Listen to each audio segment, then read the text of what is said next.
नमस्कार दोस्तों, कैसे हैं आप सभी लोग। आई होप आप सभी लोग बहुत अच्छे होंगे।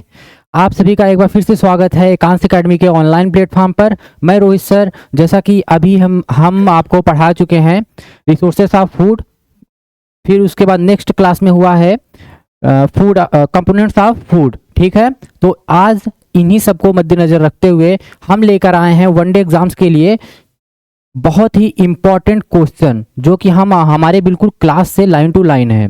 तो आइए देखते हैं। भोजन पकाने पर कौन सा विटामिन गर्मी से आसानी से नष्ट हो जाता है। तो इसमें ऑप्शन विटामिन ए क्या होता है, ये गर्मी से इसको कोई प्रभाव नहीं पड़ता है। ठीक है, रेटिनॉल होता है ये आंखों के लिए बहुत ही इंपॉर्टेंट होता है, आंखों के लिए और त्वचा के लिए। विटामिन बी वेरी वेरी, और फिर उसके बाद विटामिन सी, ये है हम लोगों का सही ऑप्शन। ठीक है, ये है हम लोगों का सही ऑप्शन। और विटामिन डी आपको पता ही है, सनलाइट की प्रेजेंट में हमको मिलता है। ठीक है, फिर आते हैं, किस पोषक तत्व की कमी से घेंघा ग्वाइटर रोग होता है। ठीक है, कैल्शियम की कमी से नहीं, कैल्शियम की कमी से हड्डियों में बीमारियां होंगी। और आयोडीन की कमी से, जी हाँ, आयोडीन ये है इसका राइट आंसर। आयोडीन ये है इसका राइट आंसर, क्योंकि आयोडीन जो होता है वो घेंघा रोग इसी से होता है। ठीक है, हमारे जो ग्रंथि होती है, हमारी जो ग्रंथि होती है गले में, उसको ये थायराइड जो ग्लैंड होती है वो थायरॉक्सिन रिलीज करती है, और उसी से आयोडीन उसमें मेन रोल प्ले करता है। फिर घेंघा रोग उसी के कारण होता है।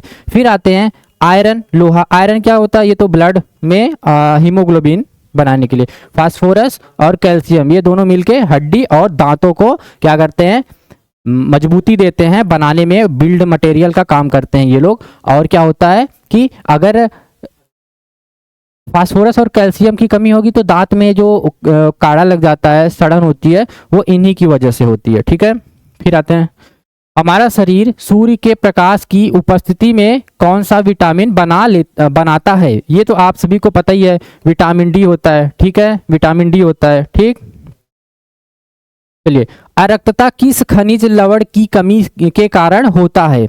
लोहा, कैल्शियम, आयोडीन, सोडियम। क्या एनीमिया रोग जो होता है वो लोहे की कमी की वजह से होता है। ठीक है, आयरन की कमी की वजह से ये होता है। ठीक है, ठीक है, ठीक है। फिर आते हैं, विटामिन ए की कमी से कौन सा रोग विकार होता है। विटामिन ए की कमी से कौन सा रोग और विकार होता है। रिकेट्स। क्या, रिकेट्स। विटामिन ए की कमी से क्या होता है, रिकेट्स होता है। ठीक है, और वेरी वेरी बी की कमी से होता है। स्कर्वी जो होता है ए की कमी से होता है। क्षीणता, दृष्टिहीनता जो होता है, रतौंधी रोग, सॉरी ये जो है, ये नहीं बल्कि रतौंधी होता है। ए नाइट ब्लाइंडनेस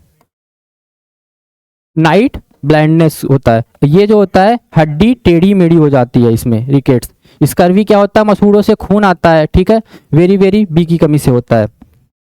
ठीक है, आहारी रेशों को अन्य किस नाम से जाना जाता है। आहारी रेशो मीन्स दैट फाइबर, आहारी रेशे मीन्स दैट फाइबर्स को किससे जाना जाता है, रुक्षांश से जाना जाता है।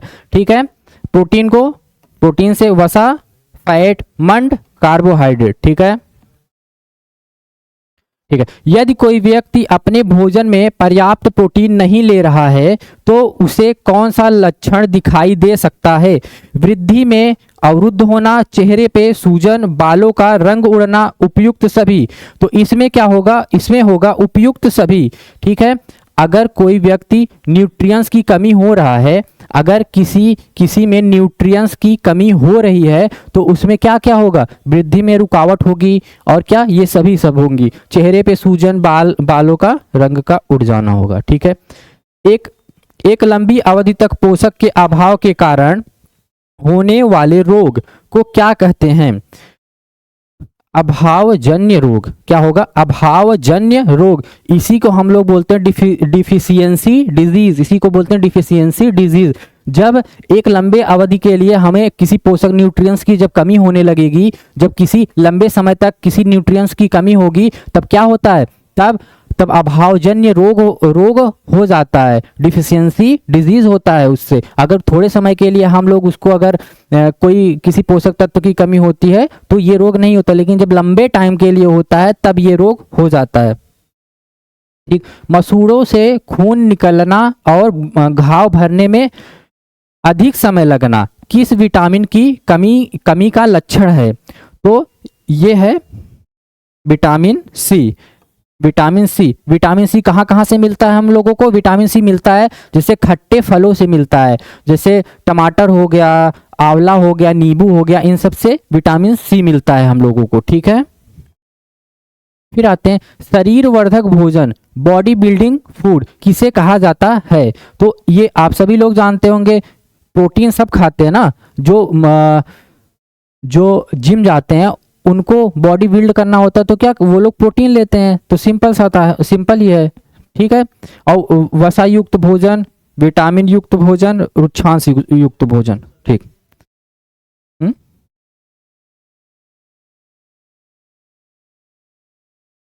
अत्यधिक वसा युक्त भोजन खाने से कौन सी समस्या हो सकती है?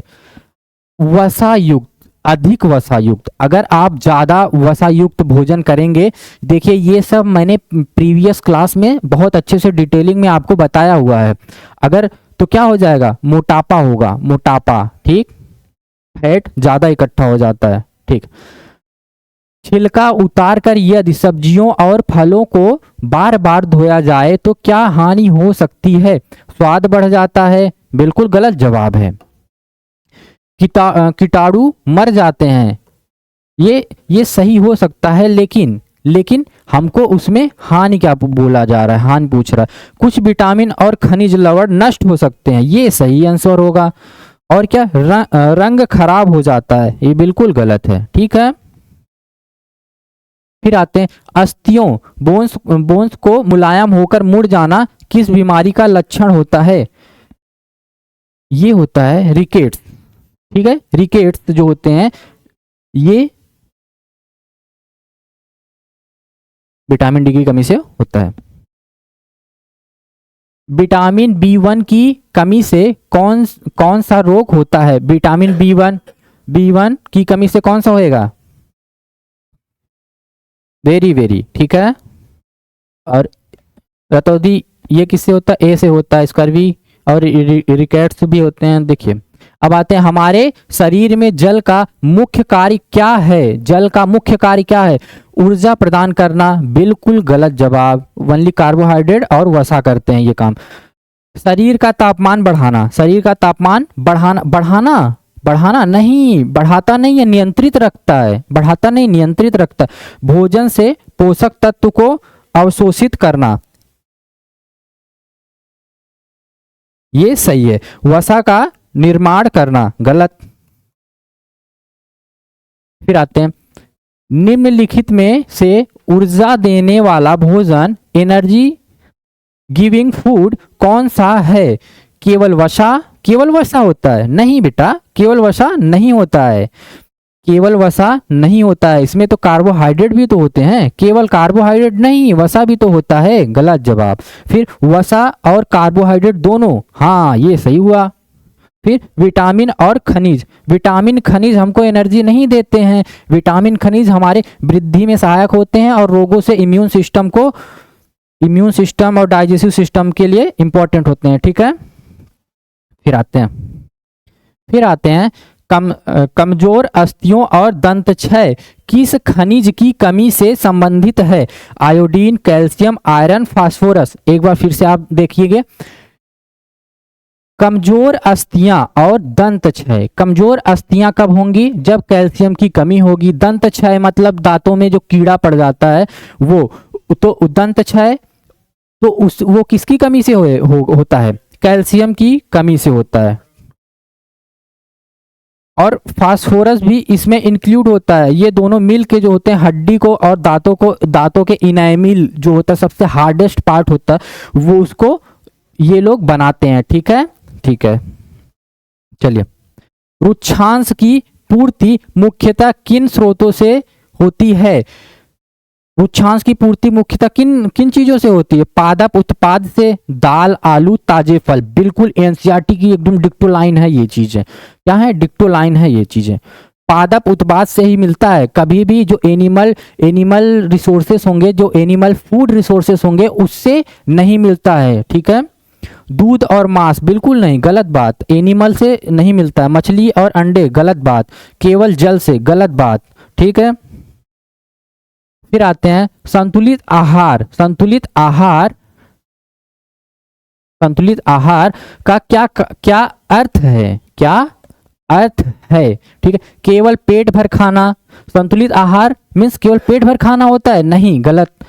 केवल फल खाना, गलत। भोजन में सभी पोषक तत्व, रुक्षांश और जल का उचित मात्रा में होना, बिल्कुल। ये भी देखिए एनसीईआरटी से बिल्कुल डिक्टो लाइन टू लाइन क्वेश्चंस बन रहे हैं। ये हमारे सीधे जाके एग्जाम्स में हिट करते हैं। वनडे एग्जाम्स में आप कोई सा भी एग्जाम अगर आप प्रिपरेशन कर रहे हैं तो बिल्कुल ऐसे ही क्वेश्चंस आते हैं। बिल्कुल ये सभी क्वेश्चन आते हैं। और ये फिर आते हैं केवल प्रोटीन युक्त भोजन करना, नहीं। केवल प्रोटीन युक्त भोजन करना नहीं, कार्बोहाइड्रेट, प्रोटीन, वसा और मिनरल्स और विटामिन्स, इन सभी को मिला के जो हम लोग बैलेंस डाइट लेते हैं उसी को बोलते हैं। ठीक है, तो ठीक है। तो ये था बिल्कुल 20 क्वेश्चंस, बिल्कुल डायरेक्ट हिट कर रहा था हमारे एग्जाम्स को। ठीक है, तो ऐसे ही हम लोग पहले जैसे ही अपना चैप्टर फिनिश होगा वैसे ही हम लोग हर बार ऐसे ही हिट करेंगे, T20 खेलेंगे। ठीक है, तब तक के लिए बहुत बहुत धन्यवाद। नमस्कार, थैंक यू सो मच।